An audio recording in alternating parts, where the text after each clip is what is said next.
Your mind jolted awake to the sound of screams. Screams that were so loud.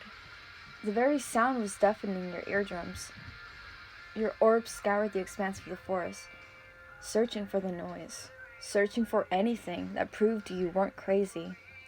But there was nothing.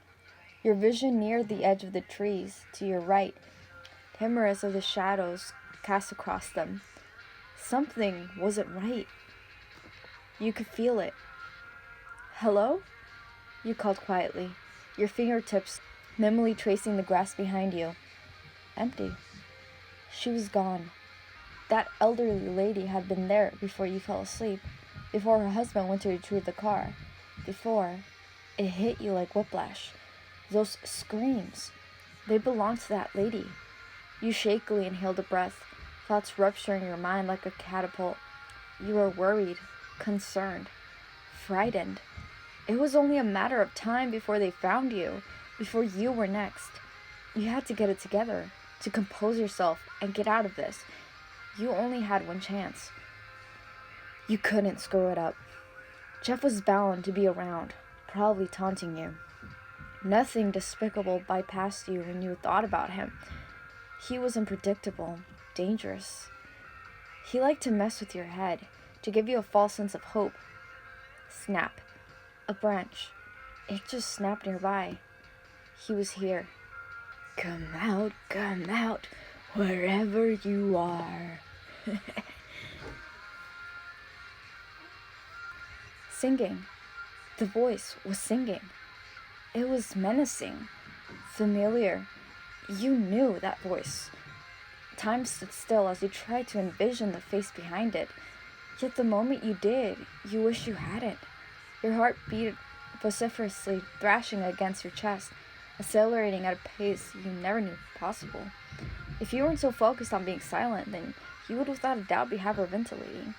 You had to get out of here before he noticed you, before he picked you out like a criminal in a lineup. 1 step, 2 steps. Your movements were so slow, so panicked, so strained. You were responsible for the outcome of the situation. Either you made it out or you didn't. It was as simple as that. Your clothes clung to your skin, vexatiously, sweat glistening from your forehead. The voice tutted, almost sounding disappointed with this little game of hide and seek. Dolly. Your pale lips quivered in anticipation. He was near. Too near. Found you! Fear crawled beneath your skin, fissuring your veins. You couldn't move. You couldn't speak. You were paralyzed. The rhythm of your pulse infiltrated your head, plaguing the silence that lingered. It beat rapidly, unyielding. That thing could hear it. You knew it could. It was immersing your fear. An unsteady breath surged through your chest as you turned around. Your movements were slow, hesitant, reluctant. You didn't want to look the very root of your fear in the eyes. There was no other option. He stood centimeters away, his eyes watching you, piercing you with lewd orbs, your expression only making him grin. Razor-sharp teeth revealed beneath his onyx lips. Every limb in your body froze, becoming paralyzed. Laughing Jack. As if reading your mind, he giggled. Strands of his black, straggly hair hung over his face, disguising some of his features. His clothing was still old, rugged. In fact, it hadn't changed at all. Get away from me! You spat, animosity clearing your tone. He cocked his head to the side. He was laughing. It was getting louder. He was delusional. Those lewd orbs darkened as he extended an arm, his hand clad in a bandage that descended into striped sleeves. A hand that threatening pressed the claw against your neck. Don't act smart, sunshine. He hooked his claws under the collar of your t-shirt, yanking you towards him. Darkness. That was all you could make sense of in this black, bottomless abyss, besides the fact that you were floating, your feet at an unknown height above the ground. You felt nauseous as you started spinning until suddenly it stopped. As your vision returned to normal, you gasped. Jeff? Several hours later, your fingertips traced outlines of the ligneous flooring, fingertips that were stained with imprudence, fingertips that had once held your identity, that had once been your hope. How could you clasp onto hope now? How, when your fingertips were the evidence of a crime scene? It had been ingenious on Jeff's part. Highness even. He had smeared your hands across the ground, over the trees, against the cadaverous skin of the elderly couple as they lay on the muddy ground, bare of any life. It was his way to keep you from running, by framing you responsible for the murders, by making you a fugitive. By now, your face had probably been printed across every newspaper within the country. Your crime, the predominant subject on the news. Regardless if you had physically murdered them or not, their blood was on your hands. If you hadn't have run, if you had just listened, then they might have still be alive. You had ultimately put them in danger the second you allowed them to help you. And now you were responsible for the guilt that was chipping away at your conscience for their murders. You could feel liquid trickle down your cheeks, the substance stinging your already red cheeks. The tears were perpetual, unending.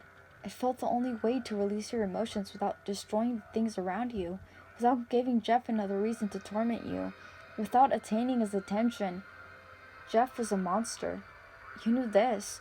You had witnessed it so many times before, and yet it seemed he only got worse.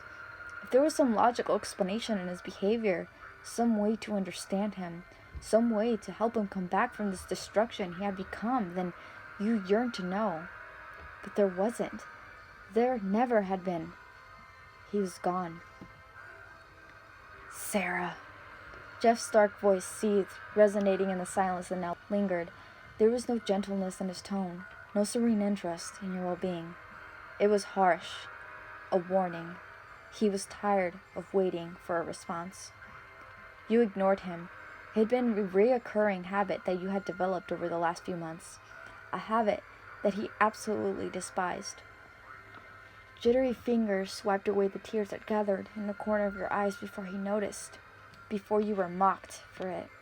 He sighed loudly, taking a step closer. Did your mother ever teach you any manners? It's rude to ignore people. There was a pause before he laughed, a tension emerging from his aura. Remember dear little mummy? Such a shame you didn't choose differently. I would have had her 6 feet. Shut up. Did I strike a nerve, doll? Did I? Because believe me, I will do it. I will do it. Now, look at me. You almost scoffed at that demand. Had it not been for the callous, charred hand that settled on your upper thigh, the action took you off guard at first, unknowing that he had been that close. No! It came as an act of defiance, hatred. If you could avoid looking at him, then you damn well would. You didn't want to look into those lidless, menacing orbs that held nothing more than incessant darkness of emptiness. It was simply because there was still this glimpse, this small inkling that the person you loved was somewhere in that twisted soul of his. A longing that you knew would eventually destroy you. Are you that stupid? Sweet cheeks? Do you want me to spell it out for you? Do I have to fucking count? 3, 2. Your head snapped upwards, causing a few strands of your hair to fall into your face. But instead of looking at him, your gaze settled on the hand that gripped your knee. He was grasping the fabric of your tights in a durable manner, his knuckles, with blood crusting over his bleached skin. The metallic stench caused your nostrils to flare. You hated the sight of blood. With a sharp breath, your eyes trailed upwards, lingering on the face of the male crouched in front of you, the face of a cold-blooded killer. What? You hissed, your voice barely above a whisper. He growled in response before thrusting his fist against the wall to your left. The noise pierced the silence, causing you to grimace as it rung in your ears, followed by the sound of what you could distinguish to be glass smashing. You gulped as you peered down at your feet, inspecting the fragments of what was once a mare. Jeff couldn't control his anger. He made that known when he propelled his fist at the wall near the door repeatedly for over 5 minutes, not once taking a break. You had counted, only managing to get to 38 before you gave up. That was why his hand was injured. Don't fucking do this, Sarah. Not after everything. After what, Jeff? Everything we've been through? Don't make me laugh. Don't. I'll still run. A giggle disseminated the red sense of your surroundings. You'll still run? He almost cackled as if the prospect of you doing such a thing was hilarious. This was just a game to him. A sick, twisted game. Sorry to break it to you, dollface, but you're a suspect now. Remember? You're just like me. I will never be like you. You spat. He was manipulative, controlling, a killer. He had lied to you, deceived you. Jeff was a whirlwind of destruction. He would be the downfall of himself. You gave him so many chances, so many opportunities to prove himself, and yet he just threw it back in your face. What bigger betrayal was there than that? It was you left in the sidelines, the one that was left to pick up the pieces, the one that was always hurt in the process. You would never be like him. He was breaking the structure of your wall, filling everything you believed in with treachery. He was destroying you. Then why are your fingerprints all over the crime scene? He whispered, a smirk forming on his lips. He was taunting you, trying to provoke a reaction. He was cruel. You learned that much about him over the years. You only watched him as he stalked towards the shabby sofa, distancing himself from your huddled form. You couldn't stay here. You had to get away before he dragged you down with him. Cautiously, you glanced towards the door, back to him, and back to the door. It wasn't long before he caught on, his eyes almost turning to glaciers. You take one step out that fucking door, and I promise you'll regret it. You hoisted yourself up onto your feet, taking a moment to regain your balance. Your posture was lethargic, exhausted even.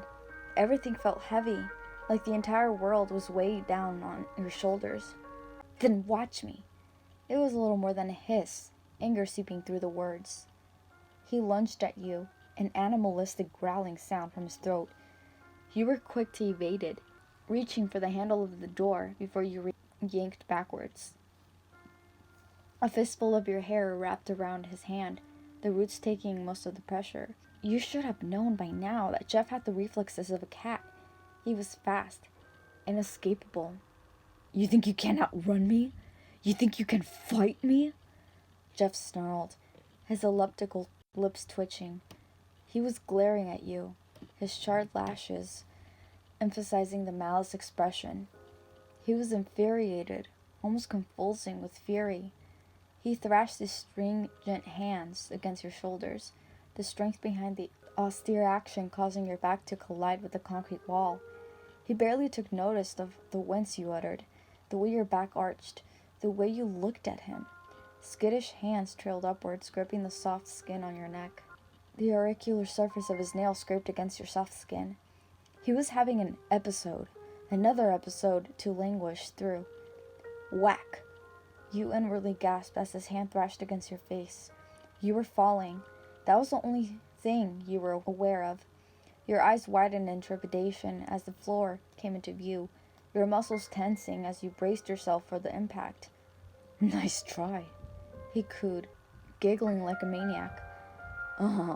Did that hurt, doll? Well, boo fucking who? You lay there, just lay there, panting motionlessly against the cold ground. You never knew it could be so tranquil, staring at a ceiling. But you supposed anything was surpassing in comparison to Jeff right now.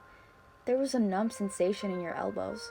Having taken the brunt of the fall, they were bound to bruise. A hand clasped around your ankle, yanking you across the floor. Get! Jeff thrust the palm of his hand over your mouth, silencing your screams. You grimaced as his index finger and thumb squeezed into the soft flesh of your cheeks, deliberately hurting your jaw. His head tilted, a few strands of his straggly singed hair falling into his face. Why do you make me do this to you? Why can't you just listen? Stop fighting me, and I won't hurt you." The male shuffled a little on top of you, contemplating whether the message was made clear enough, but from the expression that etched across your features, it was blatant and hadn't. Still, he decided to give you a chance, cautiously removing his hand. "I hate you." "You know, seeing as I'm in such a good mood, I'll pretend I didn't hear that." Denial. It was one of his most prominent qualities. You shook your head, turbulently, hissing it with more emphasis. "I hate you." Those eyes, his cerulean mesmeric eyes, stared at you in disbelief. His stomach constricted with dysphoria, a feeling that he couldn't quite grasp before it shattered him inside. It felt similar to that of sadness, not that he could remember what any other emotion felt like, other than aggression, though. He did, however, know what the burning sensation in his chest was. He'd felt it before. It was heartache. He was terrified of losing you. He knew you despised who he had become, for what he was. He couldn't blame you, but he couldn't change either. He tried, but to hear you say it, that's what really destroyed him. "You don't mean it. You don't fucking mean it." His strong arms wrapped around your shoulders, hugging you. It was almost as if he was scared to let go, as if you would evaporate if he did. "Say you don't mean it." His voice was contentious, desperate. You had inaugurated part of him, part of his old self. Jeffrey Woods was still there. Even if it was a minuscule part, he was still there. It had been days since he had discarded of you in this repugnant apartment. Days since you had seen him. Days of endless question. Days waiting for him to return. And yet, he never did. Most nights you had screamed until your throat was coarse, clawing at the walls until your fingers bled, pleading that someone would eventually hear your cries and salvage for you from these wretched confinements. But nobody ever came. It was so dark in here, so dark that you no longer knew what time it was, or what the sun looked like. The hours ticked by so perpetually, the days elapsing one after the other. It was extraneous. You were weighed down with exhaustion, hunger constricting your stomach so painfully that even the plates infested by mold looked appetizing. You were going to rot here, surrounded by your own filth. It was enough to say you were terrified. Terrified because you knew what to expect in your foreseeable future. A future that you guessed Jeff would no longer be a part of, and it hurt. He was the only thing you had, the only person you knew. You needed him. He had ruptured your mind into feeling this way, and then he just left, leaving you withered and empty in the process. You couldn't comprehend where things had gone wrong. He had broken down, crippled with the anguished emotions consuming him. And then he was gone. Not a word was uttered about his disappearance. Not even a note. Nothing. He just left. This sort of behavior was strange even for someone as delusional as him. It just wasn't like him. Jeff was controlling, possessive, egotistical. Those traits had always proved to be a hindrance to his intentions. He craved to be in control. He had control over your life, over everything you did. In his twisted mind, this was all just some pretentious fairy tale. A fairy tale in which he dictated your movements like a puppet attached to strings. Jeff would never give up the power of being that puppeteer. Never. So, what had changed? Him. You answered bitterly. Your soft voice piercing the silence. Talking to yourself had become normal. It was what kept you sane. The comfort of knowing you still had yourself, being what kept your intellect intact. Exhaling a sigh, you traced the rugged, horizontal lines carved into the door. Marks that had been by your fingernails. The desperation to get out of that room had relinquished you to act out in unimaginable ways, almost like a caged animal behind bars, longing for its freedom. It hadn't taken you long, however, to realize that he had barred the door from the outside. He had trapped you in that room. Jeff knew you would attempt to leave. He was intelligent, always one step ahead. His intelligence infuriated you. It was the reason he hadn't been caught yet, the reason he never left evidence, the reason that you could never escape. It was as if he thought in ways that a normal human mind couldn't. It proved you were strong, though, stronger than you gave yourself credit for. Most people would have given up by now, welcoming the darkness with a warm embrace. You had hope, though, an almost non-existent inkling, but it was still hope. You had been through so much horrendous things already. Why give up now? You were going to make it out of here. You were going to get your old life back. The old Jeffrey back. The old memories back. I picked you a flower. Sunlight cast over the meadow, the amount of flowers glimmering in its glare. It was such a serene moment, so placid, so tranquil.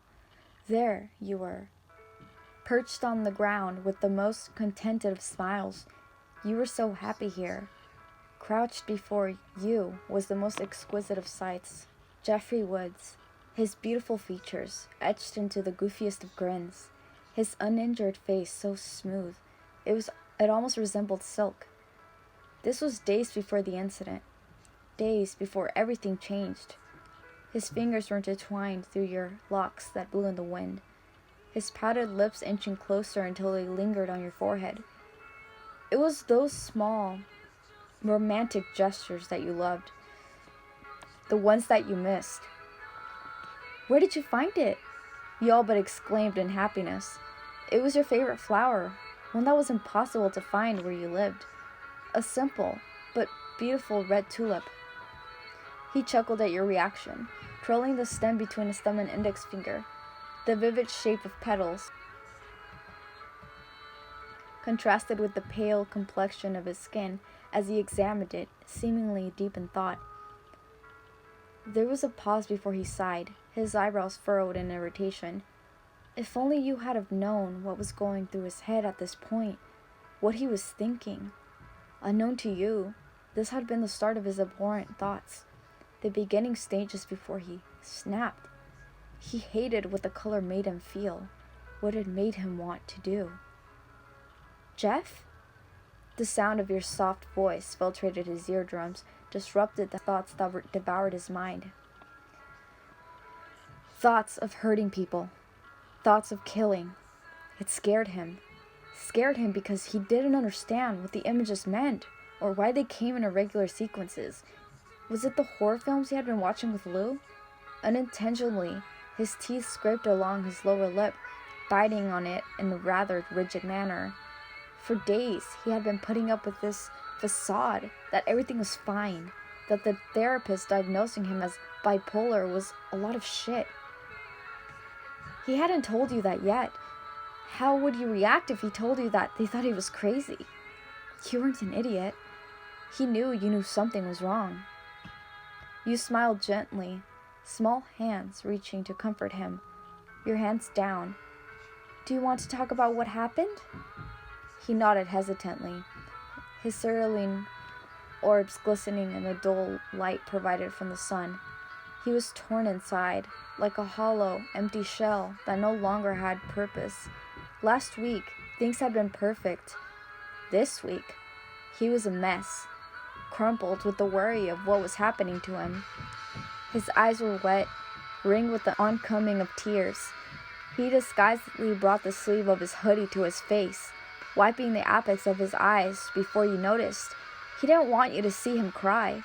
He didn't want you to think he was weak, to have you know just how distraught he was. He didn't want you to look at him the way everyone else had started to. What kind of brother would I have been if I didn't do something, Sarah? I know. Trust me. I know. But you broke Randy's arm, Jeffrey. I don't understand. Jeffrey inched closer, silencing you with his finger as it pressed against your lips, his head tilted forward. causing strands of his brown-colored hair to drape over his face, veiling the distressed expression that etched across his attractive features. His arms wrapped around your shoulders, bringing you closer to his warm embrace. He was terrified that you would disintegrate if he let you go, that you would turn into an imaginary figment of his imagination. You had to be real. You just had to. His grip tightened, the feeling of his body convulsing against yours indicating that he was crying, that the tears had finally defeated him. No matter who I become or what happens, I'll always be Jeffrey. You understand? You're the only thing in my life that I've ever got right. Just don't give up on me. If only he had known the monster he was going to become.